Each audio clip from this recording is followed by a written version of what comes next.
Olá, meu nome é Marcel Hiratsuka, sou médico geriatra titulado pela SBGG, médico assistente do Serviço de Geriatria do Hospital das Clínicas da Faculdade de Medicina da USP e responsável técnico pela Casa de Repouso Akebono, da entidade de beneficência nipo-brasileira Enkyo. Estamos aqui para fazer uma discussão de caso clínico promovido pela Aptari sobre o casal Mori. Tá? É muito importante, antes de prosseguir aqui assistindo aos vídeos, que todos leiam atentamente ao caso clínico para compreender toda a discussão.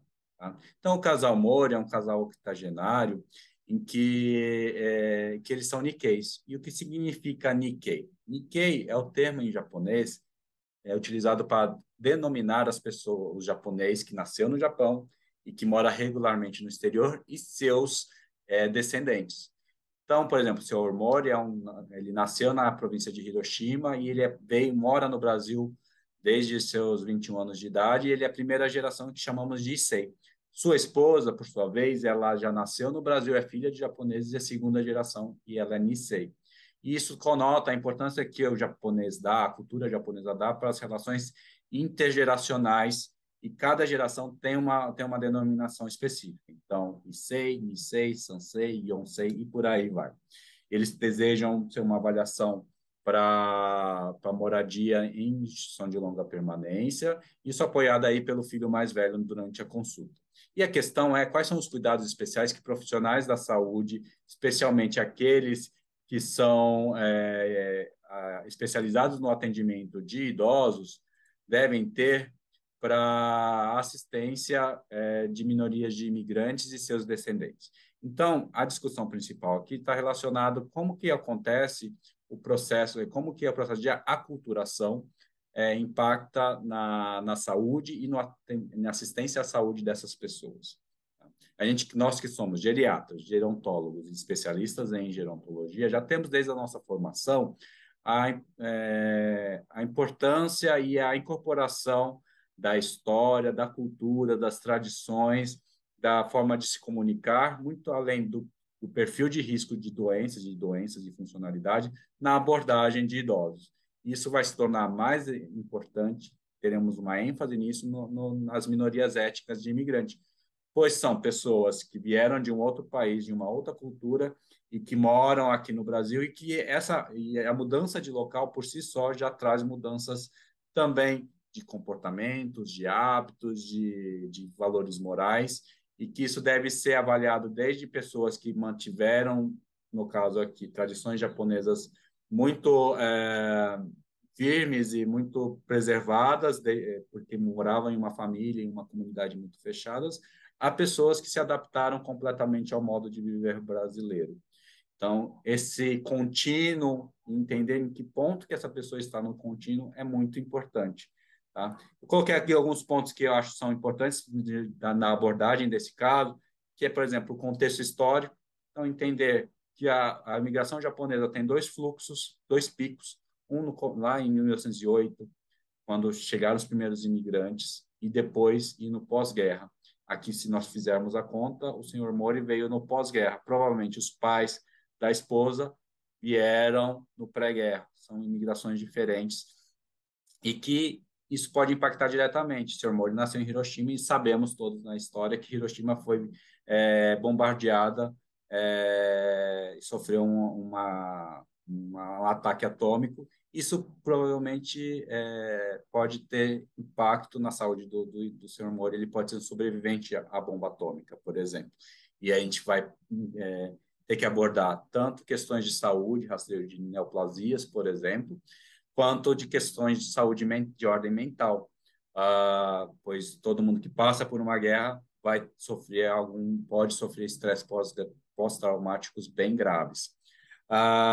E, além disso, também saber que nos anos 80, anos 90, teve um caminho contrário. Os descendentes de japoneses foram morar no Japão em busca de melhores condições de trabalho, melhores salários, e por lá permaneceram até hoje e se adaptaram lá. Então, muitos dos filhos desses imigrantes moram no Japão também. O segundo ponto que eu gostaria de destacar é a comunicação e a linguagem. Muitas vezes a gente vai ter muita dificuldade de acessar dados que precisam dependem da língua, depende de finesse, de entender as entrelinhas, que muitas vezes pode ser prejudicado no atendimento de imigrantes, muitas vezes vão precisar de tradutores ou até mesmo de profissionais fluentes. Uma dica também é no tratar também, muitas vezes a pessoa prefere ser tratada pelo sobrenome e para dar respeito você coloca o sufixo san, então Mori-san. Outras vezes a pessoa prefere seu primeiro nome em japonês e tem aquelas pessoas que vão preferir um nome social, um nome que nós chamamos de batismo, que é bastante utilizado também. Você pode perguntar exatamente como que a pessoa gostaria de ser tratada, ser chamada. Tá? E, mais uma particularidade, existe o Koronyago, que é a mistura da língua japonesa com a língua portuguesa. Tá? O terceiro ponto é a questão familiar. Então, geralmente é importante entender como essa família se estrutura, lembrar que é muito comum o casamento arranjado nas primeiras gerações, isso nós chamamos de omiai, e que isso pode repercutir na relação de marido e mulher. Tá? E também a figura masculina ser muito presente nas famílias mais tradicionais. Então, às vezes, a pessoa até, o chefe de família, quando ele vê que não tem mais capacidade ou quer repassar suas responsabilidades, ele geralmente passa para o filho mais velho. Esse filho mais velho é chamado chonan e muitas vezes ele é um interlocutor. Tá? Mas é importante também, às vezes, está tão automático dentro das famílias, também estimularmos a todos se manifestarem sobre suas opiniões, seus valores, que às vezes fica muito centrado no filho mais velho. Então, estimular esse diálogo, muitas vezes, vai ser importante. Tá? Em relação um outro ponto importante em relação ao contexto social é a presença forte de algumas pessoas na vida de muitos imigrantes, das associações nipo-brasileiras, muitas vezes é o suporte de rede de apoio, é muito baseada nessas associações.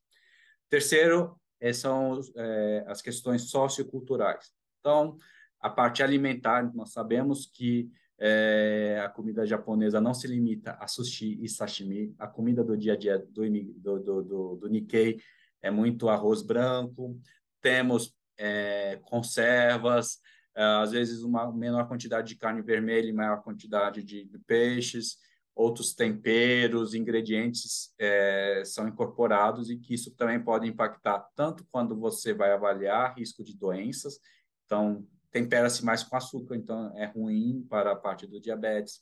Usa-se muito shoyu, que é rico em sal, tá? Então são coisas que é interessante você avaliar como risco de doença. E o contrário também, se uma pessoa está emagrecendo, muitas vezes é porque o cuidador ou a família de quem que das gerações mais novas já não tem o hábito alimentar tão nipônico e mais para o brasileiro, mas aquela primeira geração vai começar a se alimentar menos. Então, por exemplo, para esse caso que o idoso vai para uma casa de repouso, é importante também ressaltar a importância dessa alimentação, porque muitas vezes ele vai até recusar alimento por não ser do paladar dele. Atividades também, a gente pode incluir atividades que valorizem sua história. Então, é muito comum a prática de caligrafia como arte, ikebana, que são os arranjos florais, bonsai, que é a criação de árvores em miniatura, origami, que são as dobraduras, kirigami, que são as trabalho com papel com tesoura, a prática de atividades físicas como beisebol, tênis de mesa, judô, kendo também são fortes na comunidade que podemos resgatar como algo interessante para a pessoa vivenciar. Jogos de tabuleiro, também existem jogos de tabuleiros que são praticados pela comunidade. E também na abordagem de finitude, né?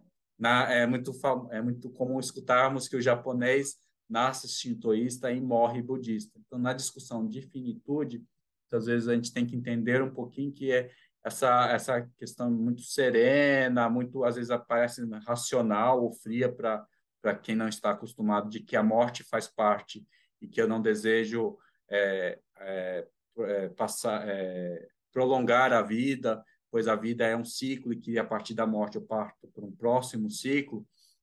Isso deve ser entendido também, às vezes causa algum estranhamento para quem aborda finitude. E essa questão moral da pessoa japonesa é muito forte, de que ela precisa ser útil, ela não pode ser um peso para a sociedade e para a família, tem que ser trabalhado também. Muitas vezes a gente tem que ver, trabalhar também, que apesar da doença, a partir do momento que ela fica doente ou ela fica dependente, que ela também pode ser útil, que ela pode ter qualidade de vida, é algo que nós podemos tentar mudar e resgatar também, uma abordagem sobre isso. Tá?